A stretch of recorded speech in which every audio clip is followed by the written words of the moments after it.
don't be afraid to reinvent yourself. You can reinvent yourself over and over. Just follow your passions, but do it well. Go all the way. Go all the way if you're going to do it.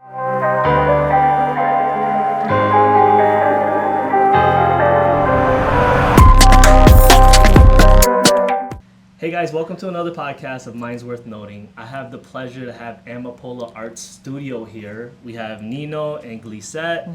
They've been around the community. They have an amazing story. And I'm pretty sure that this can inspire you to do whatever you want in life, because their goal and career paths did a whole 180. So I'm going to leave it to them to tell you all about it. And if you have a chance, I would highly recommend coming to the studio. It's a beautiful space that you can be a creative designer for your own life, whether you're in photography, pottery, paint, whatever. This is a beautiful place. And they have a lot of great art. So without further ado, Nino, Glisette.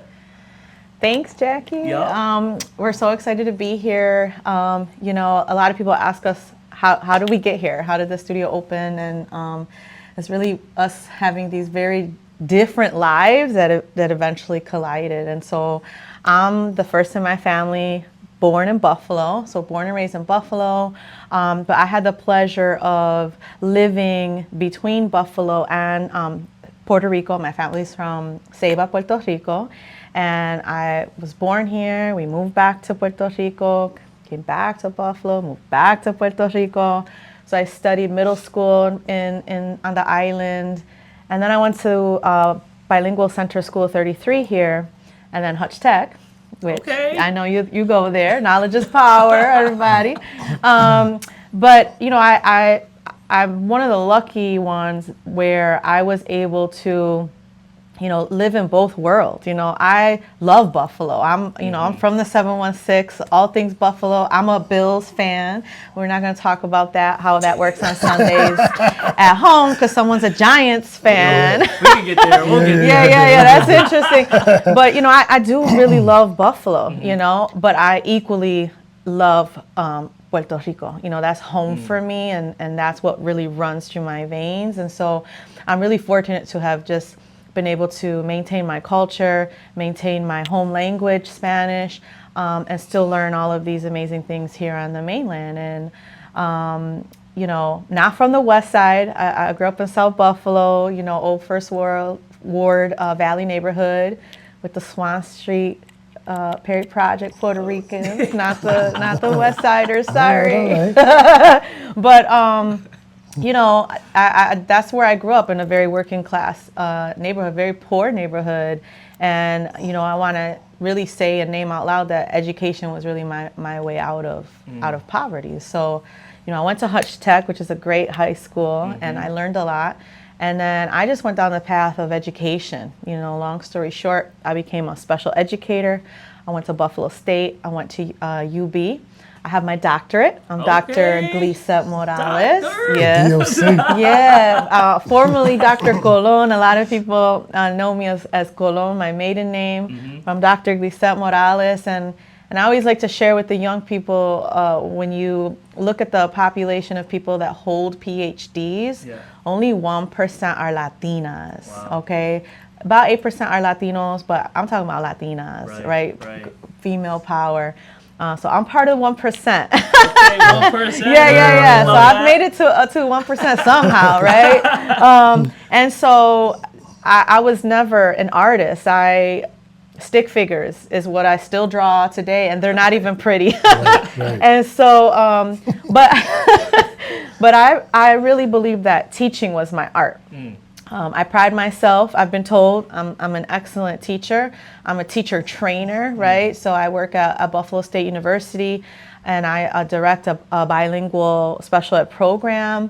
So it's really been my life's mission to train teachers and to support Latino families, students, and teachers that come from Puerto Rico, the Caribbean, other Latino countries, come to Buffalo or New York State and feel welcomed, feel valued, feel like they belong. My family and Nino's family has experienced what they've all experienced.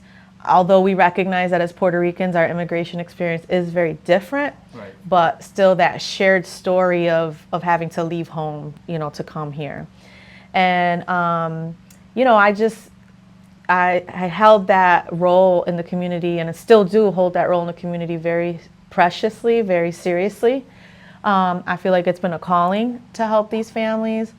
And so for me, that was my art, because teaching really is an art form. There's certainly a science to it, and we all go to school for that to learn it, but there is an art piece to it that you're born with, I believe. And I always thought that was my gift.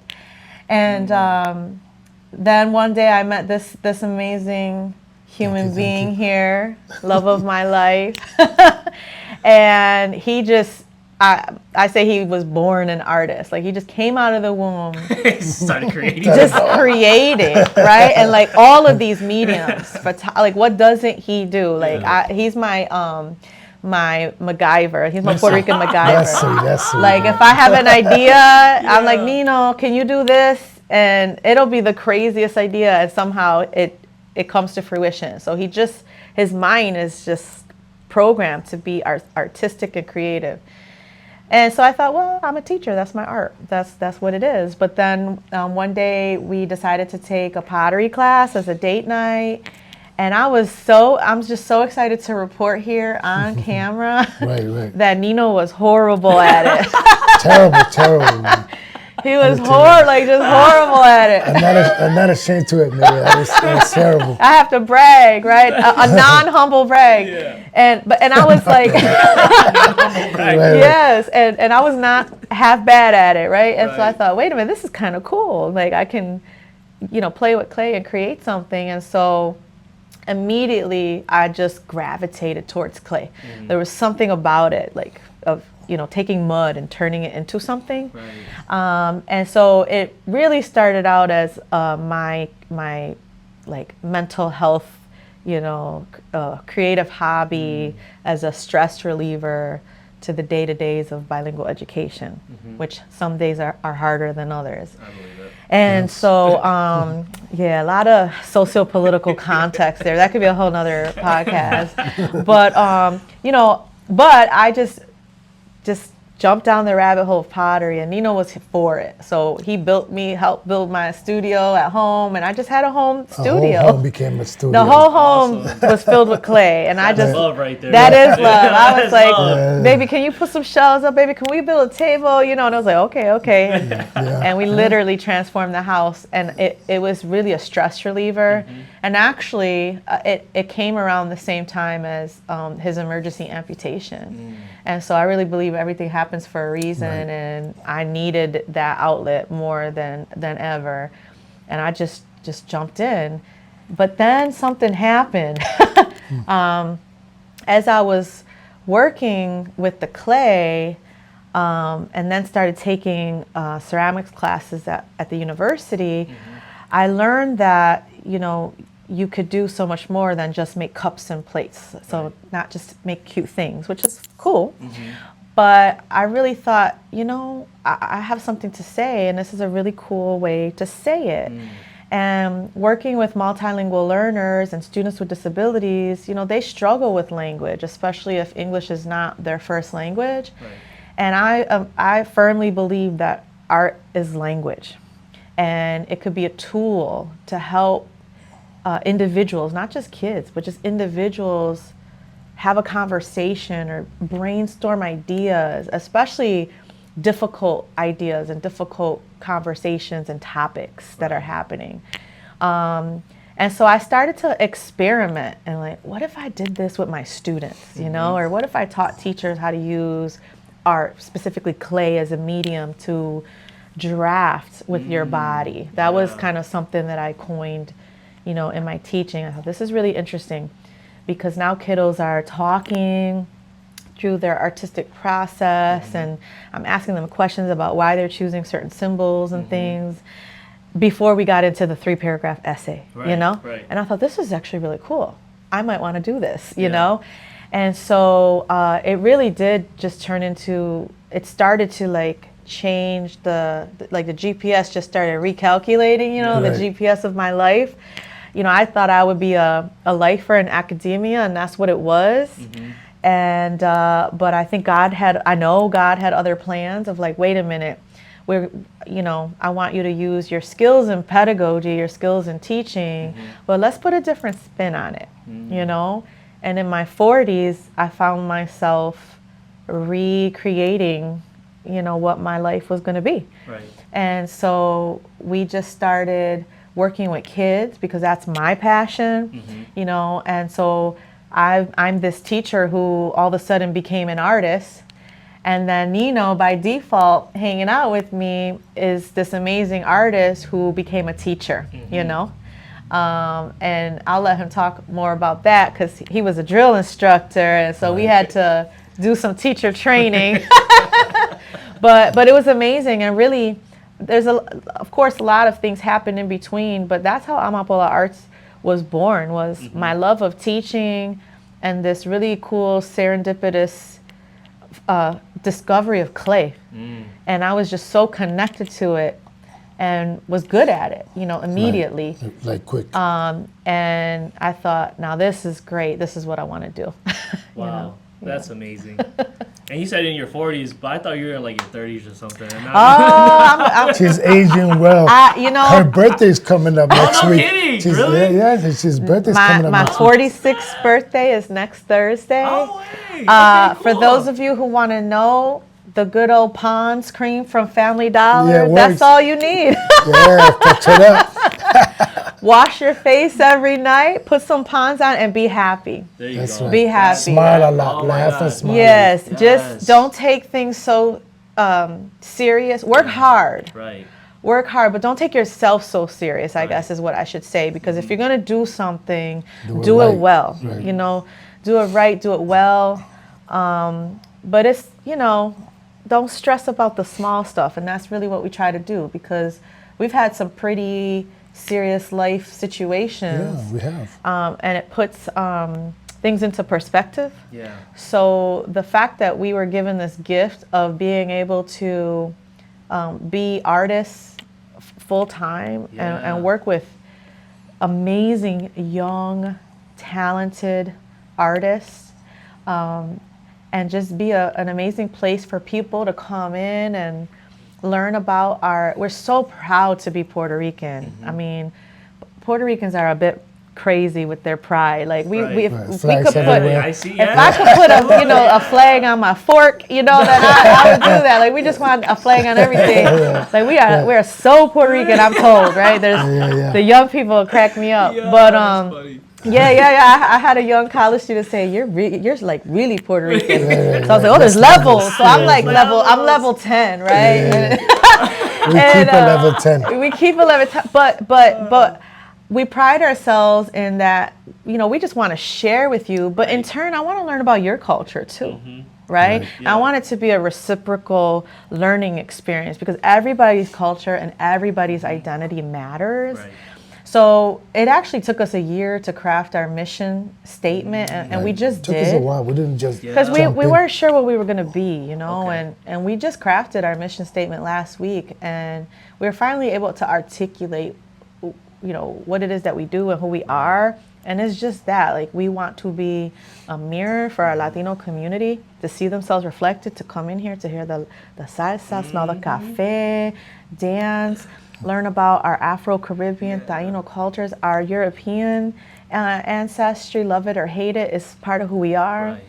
But in turn, the gift is I get to learn from you and who you are. and what your culture Because is. your culture and identity matters, and we're all going to do it through art, and we're Right. going to create, Yeah. Oh, I love that.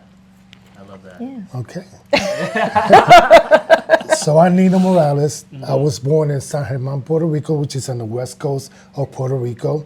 And San Germán is known for, no matter how progressive Puerto Rico becomes, San Germán is known for holding to traditions. And I think my family has always strived to hold on to traditions. Right. But I was born in Puerto Rico and moved to Buffalo in the late 70s to the west side of Buffalo. Went to school 45, which I know you went 45. to. Yes, sir, that's right. Best middle school ever. Oh, I love 45. Yes. I used to get there super early just to hang outside with the crew. You know what I mean? Yeah. But then I went to school, to Lafayette High School, which I graduated. I joined the military young, right after high school. I got multiple masters while I was deployed. That's amazing. Back in those days, there was no internet or nothing. This is in the 90s. Yeah. So correspondence courses was the way to do it. You would send in your test, they would send you books back and forth.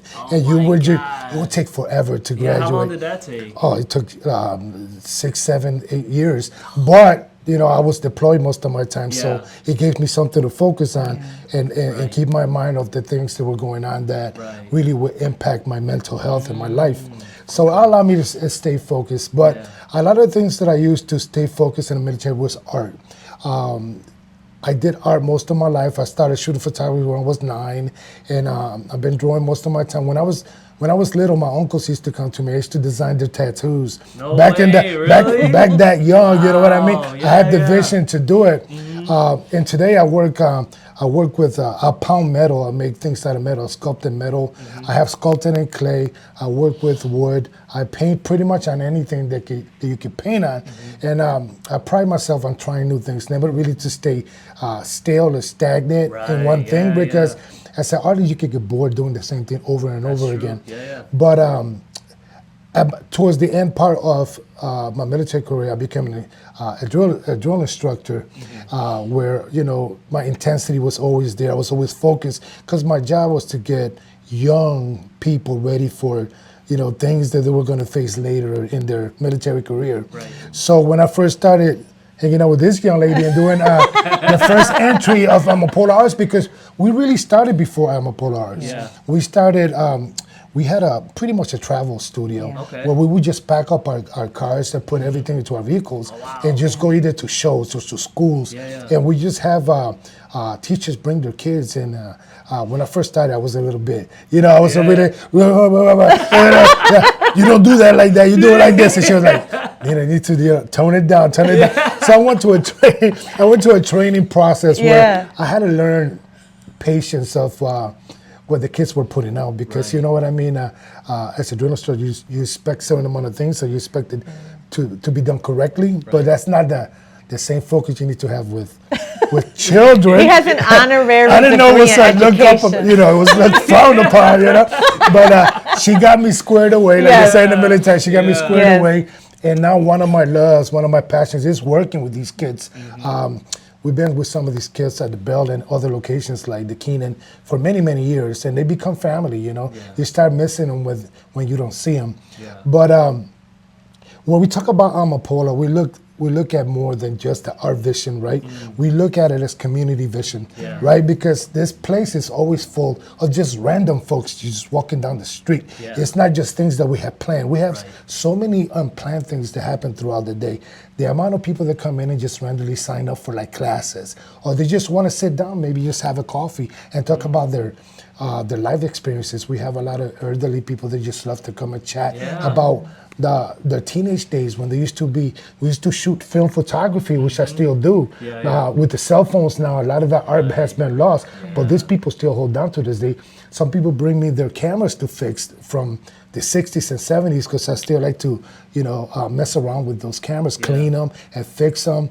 But the amount of people we get here from all cultures, all backgrounds. So we take pride of being like heavy duty Puerto Ricans, right? But we love all the people from all over the world that come here to share the same vision, right? Because you got to understand one thing in life. Not everybody think alike, right? But as long as we can create respect and we respect each other for who we are, then we can learn to live with our differences, right?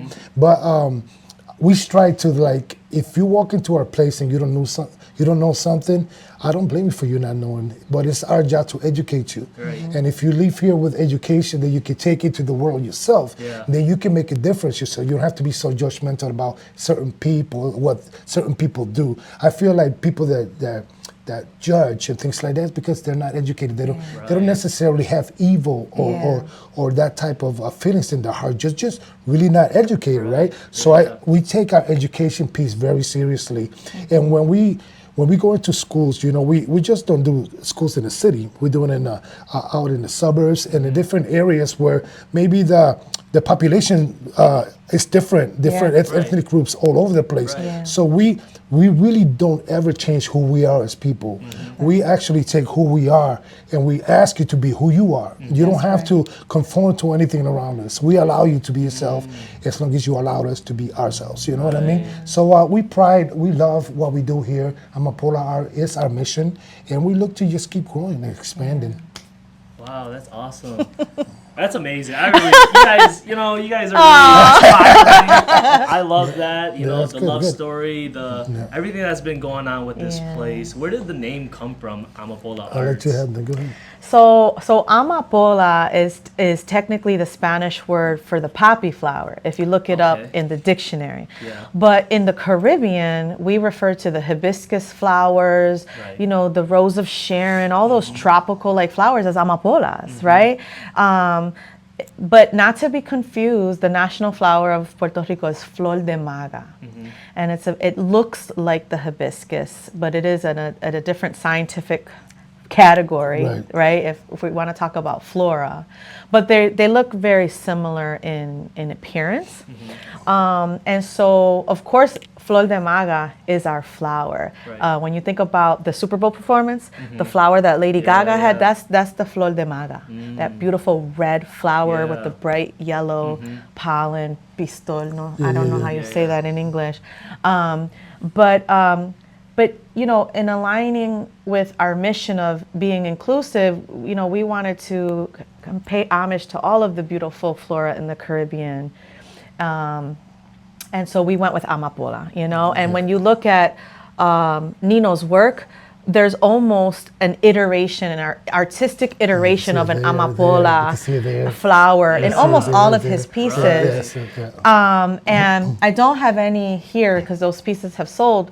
But while I can't draw amapolas, I can sculpt them in clay, which I think is really cool. Yeah. And so I've added, I try to add amapolas or flor de magas to my piece. We are also gardeners, you know, so Okay, gardeners, we love to garden. Yeah. And really, it's the beautiful flora and fauna and just colors of the Caribbean that we try to bring into our own home garden, we see depicted in our art too, right? So while some of our pieces conceptually tell very difficult stories, we still try to do that in a way that is still beautiful and pays homage to the beauty of our island of Boriken, right? And we really want to honor what Boriken was, what I call before the storm. That was actually one of my pieces. You know, and that's really paying homage to our ancestors. So you see a lot of bright colors and florals, and so we had to incorporate that into our name, Amapola Arts. I love that. Yeah. I love that. And the arts comes with the mixed media, you know. That's another thing we're very proud of, is that, you know, Nino alluded to it earlier with art being healing. You know, he's very humble, my husband, but he was a combat medic, you know, and so he served our country, and he served it in a very difficult way. Right. And I have seen firsthand how art can heal a mind and can heal a heart. And we see it every day where people come in and somehow in the creative process just share very personal and difficult stories and find their way to healing through the arts. And so it's just been really a powerful experience.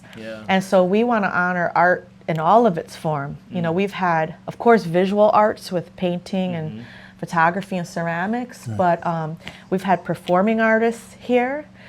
We've got literary arts, you know, we honor poetry and writing, and, you know, we really pride ourselves on that. We are a mixed medium studio. And you said it in the introduction. You know, you can just come here and be your creative self in all of its forms. Right. And one thing that I can say about the name Amapola. What we didn't want to do was conform the name. We wanted to force people to pronounce it, enunciate it, and feel it. You know what I mean? So it would have been easier calling this like, I don't know, Highland Studio or something. Right. Because we're on Highland Avenue, right? Right. But that's not what we wanted to do. Right. We wanted to challenge the people that when we want to go to Amapola Arts, you know, talk it out, read it out, you know, and feel what we are at Amapola, which is a culture place, but it's not necessarily our culture, everybody's culture. Yeah. Right. And when you're Irish and when you're Italian, you love that if people will come to your shop to, if you have an Italian name, to pronunciate it and to feel it, right? Yeah. You don't want people just to be like, oh, it's just another studio over there in Highland. We want people to say, no, they're a Latino studio up in Highland that conforms, that doesn't conform, but accepts everybody, you know what I mean? So that's really came into play too when we talk about Amapola. Wow. Yeah. I mean, the name itself is amazing. I love the name. And it just rolls off the tongue. It really Yeah. does. It really does. You know, it's Yeah. a great name. Seriously, it's a great name. Thank you. Appreciate Yeah, it. you guys did a wonderful job with this place. And let's talk about this art that you have behind us here. I know you've been working on your own type of style. So I used to be a portrait artist. I used to paint animals. I used to paint people and landscapes. Yeah. But in the military, unfortunately, I had a couple of accidents that forced me to change my style. I can't close my hands completely. I can't squeeze. I get a lot of pain in my hands. So I created a more urban style, bold lines type of technique where I use spray paint. If you could see the backgrounds on these, I all spray painted.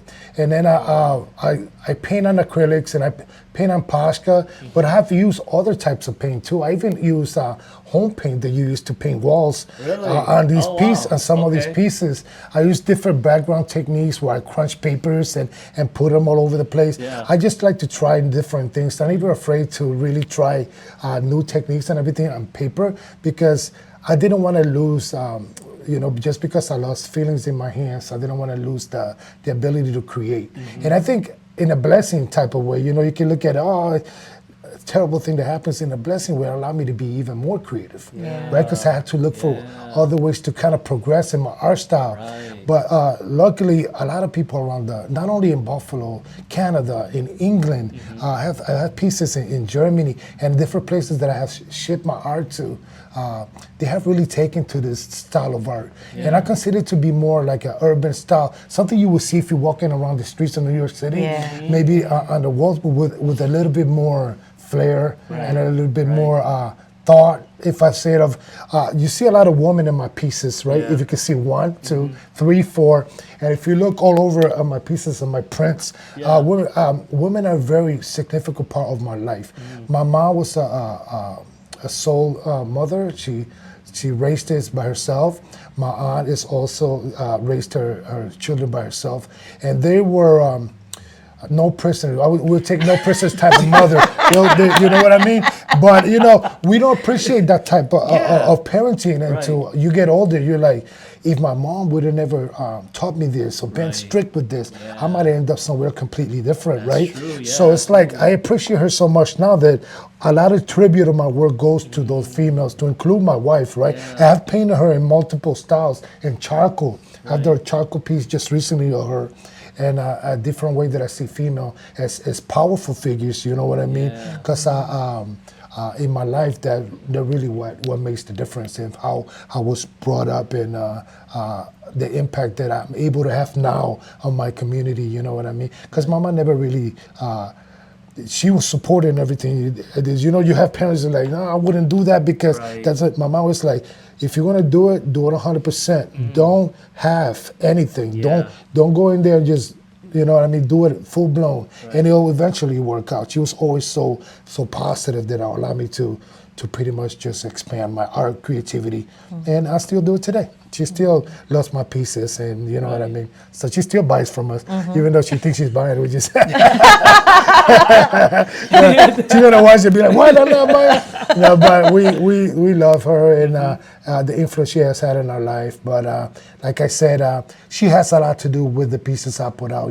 Because she made me appreciate like the beauty of not just woman, but the female touch. much. You know what I mean? Because sometimes you're men and you're Right, strong, we're you're just tough. so- yeah. But you know, we get lost in this world of being machismo type thing, Yeah. and we lose so much in just painting some beautiful female pieces like that that actually speak to a lot. You know what I mean? So that's how my art came about. Yeah, I love that. And who even got you into art, drawing?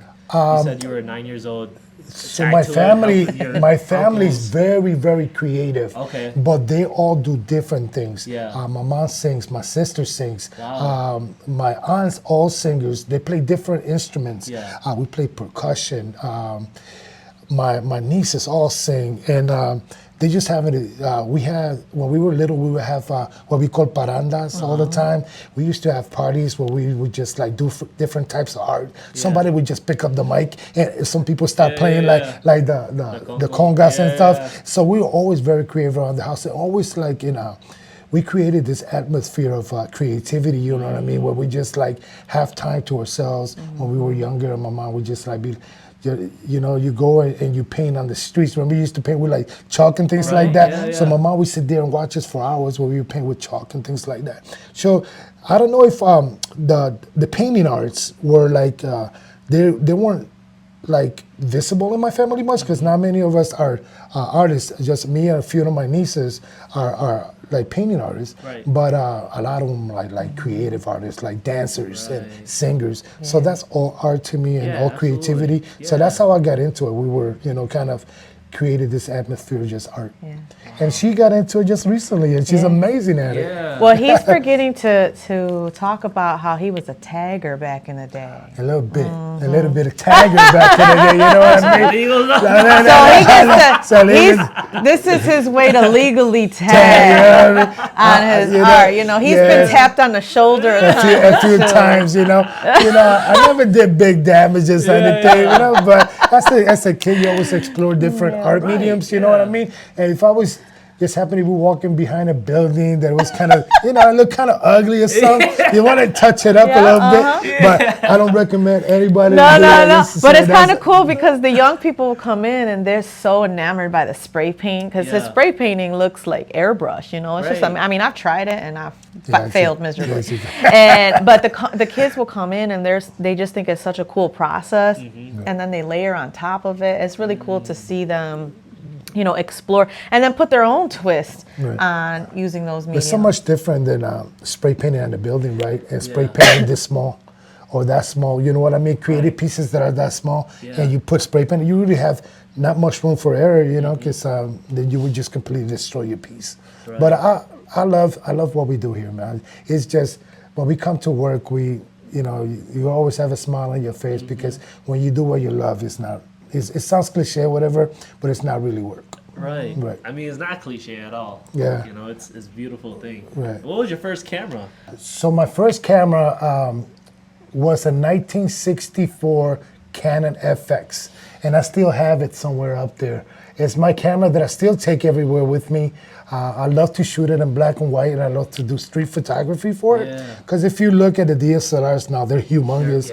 And, if you take then you have to add a lens, and then you taking street photography and you pointing this around the streets, people get like offended. But if you use this smaller, older 35 millimeters or even 120 film cameras, you can actually set to a range where everything that comes into that range is in focus. So all you have to do is walk within that focus of that item or person and just snap it. They won't even notice. But usually street photography is very random. I like to shoot a lot of old buildings and staircases and things like that. You just have a lot of contrast because I develop my own black and white film, so I like that contrasty style. But I still do and teach in studio old style 1960 gangster, I would call it, photography, where back in the days you used to shoot like the slow cigarette drag. They come up with like the fedoras hats and things like that. I still love shooting that type of art. Because that to me is art, because everything has to be freeze framed and everything. But I got cameras here from the 1920s all the way to, the late 60s, early 70s. This is just a very small amount of cameras. We still got a bunch of them at home that I have to clean Yeah. and maybe start at the other end of the studio. A nice little collection. Thank you, thank you. Uh, And yeah. people will bring him cameras, Oh, you know. They Yeah, just as give it to you gifts, for as free? gifts, Yes, yeah. yes. I mean, I found this from, I love it because it's like my father passed or my mom passed, and I had this just sitting for years and years and just collecting dust. I figured you appreciate it. Then of course I do. Yeah. Yeah. So some of those are up there. Like the first one over there was from one of our friends, Yeah. from one of her parents, and she finally decided to give it up. Yeah. Wow. Yeah. Wow. And you talked about teaching, and that was your passion. Like, why do you think that career path was for you, or what made you fall in love with it? And teaching? Yeah. You know, I went to Hutch Tech, and I think I went to Hutch Tech. Anything that my older cousin Yadi did, shout out to my cousin, I love her. And so she went to tech, so I went to tech, you know. She did building technology, so I did building technology. Okay. But there was, and she became an architect. She's a successful architect. But there was a time where, you know, sometimes I reflect back and I go, you know, maybe I was more artistic than I thought, but it just was never nurtured. So when I was in high school, I became fascinated back in the 90s with like CAD and like digital drawings. And I did used to like sew clothes and, you know, try to be a fashion designer and things like that. You know, like I would sketch things and then rip up clothes and sew, you know. So I do think, you know, sometimes I joke around and say that, you know, I just draw stick figures and I'm not creative. But then when I sit back and think, you know, there actually were things that I did. And I remember as a high school student wanting to go to the Art Institute of Pittsburgh because I wanted to go into, I forget what the career would be today, but it was like marketing, you know, and like creating and designing a product, you know what I mean, to sell. Like I was very fascinated with that. Yeah, you know, like taking a perfume bottle but designing in a way that was sleek and aesthetically pleasing. You know, I really thought that was cool, you know. But you know, it wasn't. Unfortunately, I had a different experience than my husband, and so that side wasn't nurtured. And I think it was just, you know, oh, you want to be a teacher, that's the safe career, that makes sense, that's what you should do. And so that's the route I went, you know, and I think it was just because that's how I was counseled. But I think it was everything happens for a reason, right? Because without my 20 years in education, the educational side of Amapola Arts doesn't exist, right? Yeah. So we're a firm believer, and you know, I really believe, and I know my husband believes, that all the things that we went through as individuals and then as a couple really did lead us to this moment. Like this is really a calling, you know, where we're really helping people and helping ourselves, right? Because we have found our own healing from different traumas and different experiences through art, you know. And even for me, it has been finding a place of courage to call myself an artist, you know, because that was taboo from in my childhood, right? And so, but I went into teaching because I have a lot of individuals in my family that have disabilities, and so I was curious about that, you know, and I saw firsthand that they didn't have the best educational experiences, especially because not only did they have disabilities, but they were Latino or they were people of color, you know, or didn't speak English. And so I was intrigued by that. And even though I had went to a bilingual school, as a young person, you don't realize what that means, right? I just thought I went to school with a bunch of Puerto Ricans.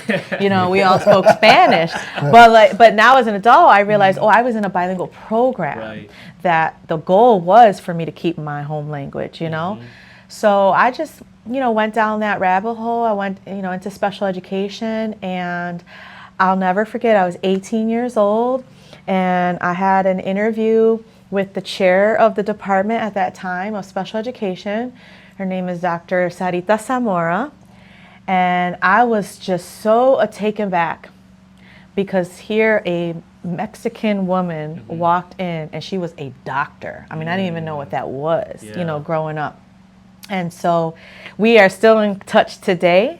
Wow. Many, many years later. I mean, I'm 46 now. And I consider her a really still important person in my life that I still am in contact with. And she reminds me that when I was 18, she asked me, you know, what do you want to be? What do you want to do with your life? Right. And I told her that I wanted to be like her. Oh, wow. Right. And I believe that because, I mean, I was, you know, I mean, here we are almost 30 years later, and we only make up 1%, you know, of the doctoral population. So it was just so amazing that that was even a career option for me. And then it was through her that I learned about bilingual education as a career path. And then it was like, oh, that's why I was at that school. You know, I didn't realize that. And so I immediately knew I'm bilingual. This is a gift. Not all of my friends who were Puerto Rican were bilingual or spoke Spanish. And sadly, there's a lot of judgment around that, which I just wholeheartedly disagree with, because it's not their fault. You know, many families are forced to assimilate, and there is a loss of language and culture. But as kids, you don't understand that, you know. So, you know, I wanted to be a part of that movement, which really started in the civil rights era. Right. You know, That before far back, yeah. before Brown versus Board of Ed, there was Judy P. And all of these cases that also originated in New York State. There was actually a lot of advocacy from Puerto Rican families, from Mexican American families, from Chinese American families, you know, holding the government and our elected officials accountable and fighting for our rights. And so really, you know, we don't learn about that. Right. We learned about the civil rights era. Yeah. We learned about desegregation of schools and Brown versus Board of Ed, but we don't learn about bilingual education and how that was born through civil rights, you know? Right. And I learned that through my schooling and my undergrad and my graduate degree, and I was fascinated, and that became my world, you know? So for the last 20 years, I have been in bilingual education. But then, you know, I took it a little further and really dove into the field of bilingual special education. So even today in 2026, there are very few faculty with PhDs that are experts in bilingual special education. You know, so looking at that intersection of language and disability was just something really fascinating. So the joke is, you know, when you have a PhD, it doesn't mean that you know everything. You know, I always get the joke of, but don't you have a PhD? And it's like, I don't know everything, right? But to have a PhD really means you know a very, very lot about this one little thing, you know? And for me, that one little thing was bilingual special education. And it still is a big part of who I am. And even with our teacher trainings here at Amapola Arts and our work with kids, I bring in language. You know, I bring in attention to disability. You know, it's just, I don't think I'll ever be divorced from that, even if I stopped teaching, you know, at the university level and was only at Amapola Arts, which one day I would imagine will happen. I don't see myself stopping being a bilingual advocate, you know? And so, you know, I'm not changing careers, I'm pivoting, you know, in the way that I do it. And I think that's pretty cool, you know? It is pretty cool. And that you're doing a lot of these things in your own studio, in your own space. Yeah. I think that's so cool. And you're inviting everyone in to be able to express themselves. Yeah. And like you said, heal. Yeah, we find that, I mean, like I said, my husband is very humble and doesn't share a lot of things, but when the time is right and the conversation happens, he shares his story, and I've just seen it firsthand. I've seen people, we've only been open a year. Right. You know, we're going to have our 1 year anniversary next Saturday. Okay. 1 year next Saturday, April open 25th. to the public. Yes. Free. Free. Yes, come. But so much has happened in a year, and we really have interacted with Countless people. hundreds of people, Wow. whether through our retail gallery, our store, our community programming, our teacher training. I mean, we've got a lot going on here, you know? Yeah. Our story has really taken off Yeah. since the first interview that we did a long time ago with In our home. Channel, what was it? Channel 4, yeah. Channel 4. We did a story where we were doing it out of our garage. And we actually, we told her, you know, we have this goal that we're going to create this place. Yeah. We didn't know that was going to happen within a certain amount of time. Right. And boom, it happened. Yeah. Before this place? Yeah. No, that Before this place, yeah. yeah, Oh, yeah. wow. We In your we- garage? Right. We told this person we're gonna make this happen. This is our dream. And then now today we sit here We just and can't believe it. with that we actually did it. You know what I Yeah. mean? That quick. And to be honest, we could just driving by here. We were looking at a lot of different places, right? Yeah. Because we really wanted to get going and get something started, but she always wanted this spot, this little area here. Yeah. So she put it out there in the world. She was like, we're gonna wait it out. And boom, just in no time at all, this place opened up and we were here. And you know, you have this fear of that, can we make it work? Can we make enough money to stay afloat long enough to make an impact? And we've been more than blessed. We made our share, and now we're able to just continue to grow and give more services, more classes, and we get to meet awesome people like you, help us tell our story, and then you become more of our family, you know what I mean? Because you're welcome in here anytime, and we can help tell your story, you know what I mean? And Amapola Art has just taken off, and we didn't foresee any slowing down anytime soon. No, I mean we're growing, and Yeah. we've got lots of cool announcements for the 1-year anniversary, and you know, where we want to continue to grow is to continue to invest in young people. You know, I like to debunk myths for a living, right? And so in this space, you know, I think it's important to debunk the myth that you can't have a career as an artist. Like this notion of being a starving artist, I think actually does harm, you know, because young people, if that's their dream, you know, then don't get in the way of their dream. And that doesn't mean it's going to happen without hard work, you know, and opportunities. You know, you do have to make connections, and you do need opportunities and mentorship and all of those things. And so we've been very intentional in, you know, providing mentorship and Residency, teaching. internship that we just put out a new internship and residency program. Cool. Yeah. So we have our first few young students and not so young students that are going to be residents and interns here. And that's our way to give them back, you know.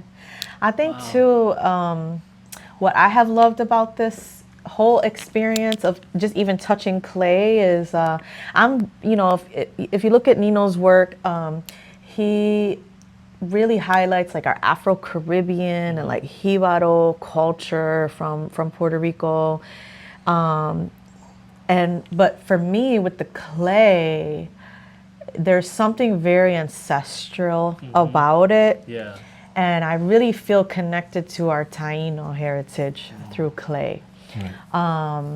And so he explores all of these different mediums, and then what's really cool is once you start opening up that creative side of your brain, it just doesn't stop, right? You start learning other things. And so I've been getting into like fiber arts and weaving and things like that, and so these are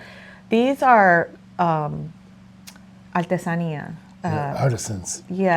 Artisan crafts that they're almost a lost art, right? Like if you go to the island, we're talking about a single digit number of people who are certified in these particular crafts.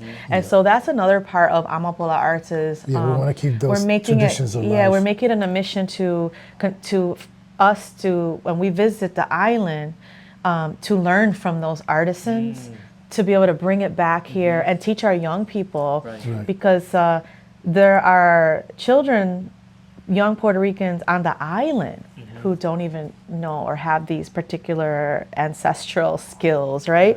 But certainly in the diaspora, we have kids young people and adults that have never heard of these crafts or don't know how to do it. And so we really want to be a bridge, Right. you know, to our homeland, Yeah. you know. And leaving Puerto Rico at such a young age, I always felt like I have some finished business back in the island, okay, yeah. right? So our goal in the next few years is to go back and connect with a lot of artisans, Yeah.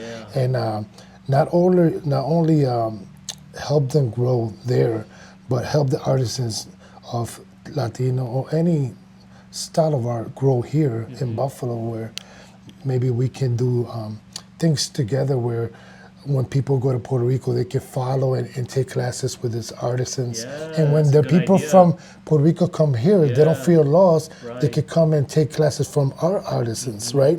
And so that's something we're working on with a real influential people in Puerto Rico. They have this amazing organization where their goal is to have Edison's type style of work grow in the island. Right. They don't want those to disappear, you know what I mean? Because the last things we want to do is to let that go. Right. Because as proud people, you know, those things need to stick around. Yeah. You know what I mean? No, absolutely. It seems like there's like a renaissance for Yeah. artistry. Perfect word, Absolutely. perfect word, you Yeah. know? And I always tell people, no matter where you're from in the world, every place in the world have their own unique style of art. Right. Yeah. And so you can, you know, don't run from it, man. Embrace it and just do it, you know? Right. Be proud of who you are. You know, you can't change it.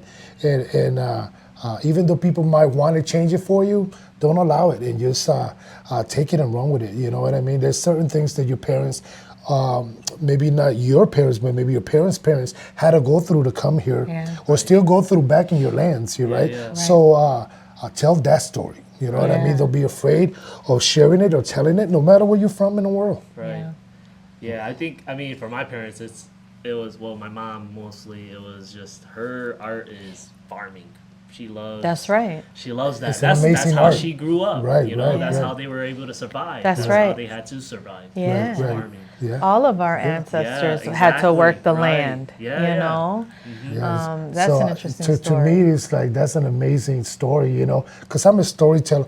I don't ever paint anything without meaning. To me, it's useless. It's fruitless, Yeah. right? Like I always tell this as your last. I was like, if you want a piece of art for your wall, go to Walmart. Yeah.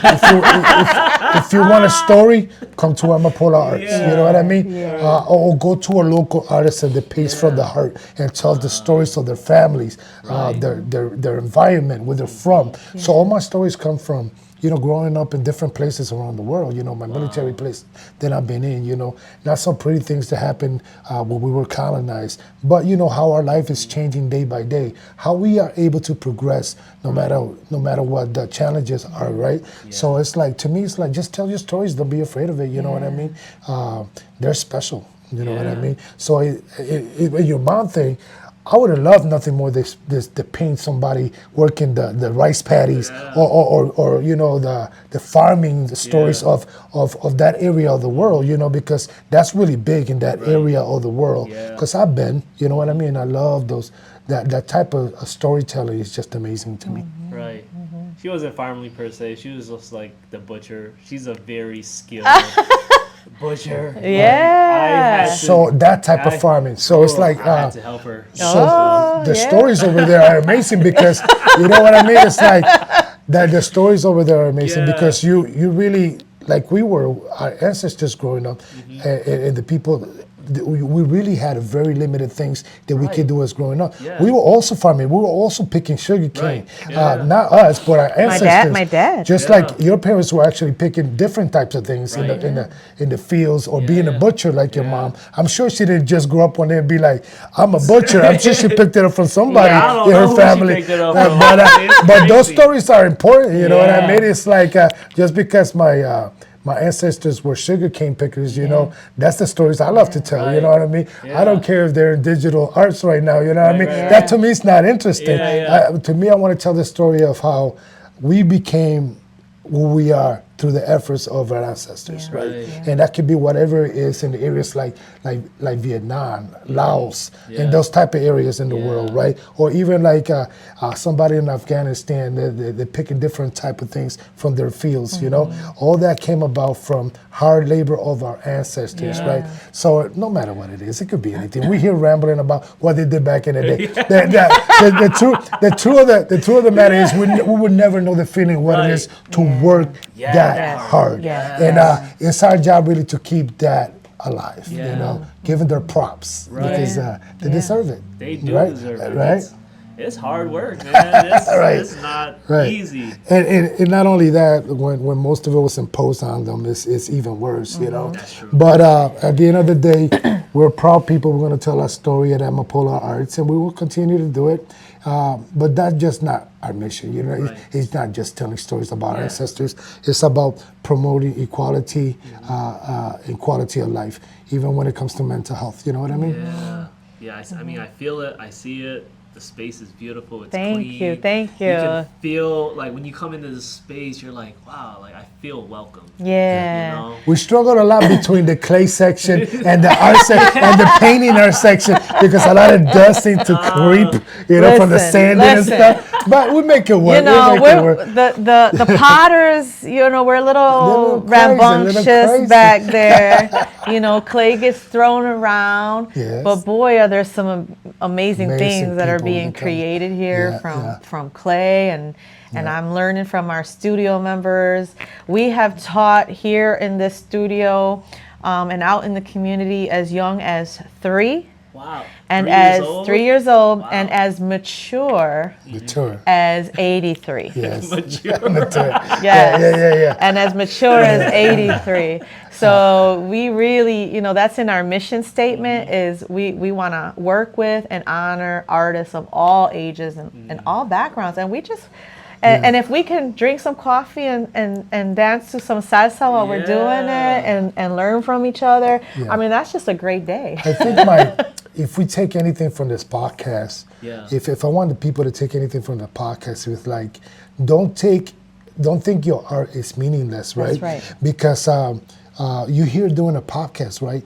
And what more of a gift can you give to the world that put people's stories Yeah. out? Right. And through your own time and effort, you know, and taking your time to really nurture that story and put it together and put it out to the world. So your art is beautiful, it's needed. And when somebody thinks, oh, I just do this small piece of art, your art is needed. And not only is therapeutic to you, it may be therapeutic to somebody else. Right. That- Your piece matters. Right. You know, your piece matters. Right. I remember I had we had a group of teachers here come and we wanted them to write. They were either painting or working with clay, you know, and the prompt was something that speaks to identity, right? And so I had a woman, you know, she was drawing cantaloupes, which I just thought was interesting, right? Cantaloupes, yeah. So she started, you know, I said, tell me about this. And she said the same thing. She goes, well, it's just cantaloupes. It's nothing important. And I don't know what to draw. And I'm like, but why did you draw cantaloupe? And so she began to share the story. She's an educator and she received, some new students had arrived from, at that time, Ukraine. And we know what was happening not too long ago with our Ukrainian refugees. And there was a young girl who did not speak any English, and she was in the classroom, and you know, the teacher was just on her lunch break eating some cantaloupes, and she just looked at the student and said, "Are you hungry? Would you like some?" And the young girl sat there and ate cantaloupes with her, you know. And so when she said that to me, I said, "Now that's a story that matters." Right. Oh, You know, you're not painting just cantaloupes. You're painting this story about safety and welcoming and healing. Wow. right? Because of what this baby had just went through. Yeah. You know? That's an amazing story. And when she told me that story, because I was walking around Yeah. too, when she told me that story, it was amazing. The story itself had a lot of meaning, and that's really what we strive to at Amapola Arts, is to really let people tell their story, no matter how meaningless you think it is. Yeah, Right. because it's not meaningless. Like, that's the whole point. You know what I mean? Yeah. Your name matters. I just the other day, we had somebody come in, and I won't say her name, you know, for anonymity. Yeah. I always have trouble saying that But one too. to protect the innocent, no. But I had pronounced it the way I thought it should be pronounced and the way it was spelled. And when she came in, she goes, well, no, usually this is what people call me because nobody has ever been able to pronounce it that way. Right. And I said, but can I? That's your name. Can I say it that way? And she goes, yeah, you can say it because she loved it too, man. you know. I And believe it it. was, and we're talking about a whole grown up, you know, Yeah. and she was just so like tickled pink Right. that she just found the studio, and you know we could say her name, Yeah. you know, and then just to be in community, you know, Right. that's our tagline, you know, culture, creativity, and community. It all matters. Yeah, and we are at 217 Highland Parkway, and you guys are always welcome at Amapola Arts. So come through, check us out. We would love to have you, and we want to thank Jackie for taking his time and doing this beautiful podcast with us. We hope to do it again soon because we have so much more to talk about. But you know, I'll let you do your thing. Yeah, no, it was my pleasure Thank you. for having you guys on the podcast and you guys giving me this beautiful space to come and listen to your stories and the things that you guys are doing and the impact you're making on the community, not only here but in parts of the world. Yeah. You know, it's amazing. Like Yeah. it's Thank very you. inspiring. Appreciate I it. Thank you. love We it. appreciate you and And your you time. are welcome here Yes. anytime. We're so awesome that we met you, man. Everything comes Yeah. together for a reason. Yeah. Absolutely. And Yeah. maybe we Definitely can work blessing. on something together where we can make a difference out Yeah, there. no, for sure. I was like thinking a bunch of things in my head and, you know, spinning some things. I'm like, man, like, you know, the things that you guys are doing and utilizing, and I'm just like, wow, there's so much opportunity here, you Right. know, to grow. Yes. Like, you guys are growing, Oh, right? Yeah, Yeah. yeah, we're growing. Our goal is to expand through this I was wall. thinking of that. Next I was door thinking to of this that and door. already in and my really head. what our goal is, I love this location, you know, full transparency, we live in this neighborhood, we love it, the people here, they have been so welcoming here in Kenton. And so what we really envision, so you know, this is Amapola Arts Studio, but there's a lot happening in Amapola Arts Studio. Yeah. And so currently we are a gallery. You can just come in and have some coffee and look at art and ask questions. We are also a retail store where you can come and shop. We provide classes here. We have guest artists that come. So we have classes in acrylic painting, photography, pottery, and watercolor, right? We have guest workshops like writer's workshop and poetry nights. And then we have our educational community programming, right? Yeah. Where we go to schools and community centers. And so our goal, and some people will call it manifesting, others will call it asking God for the desires of your heart.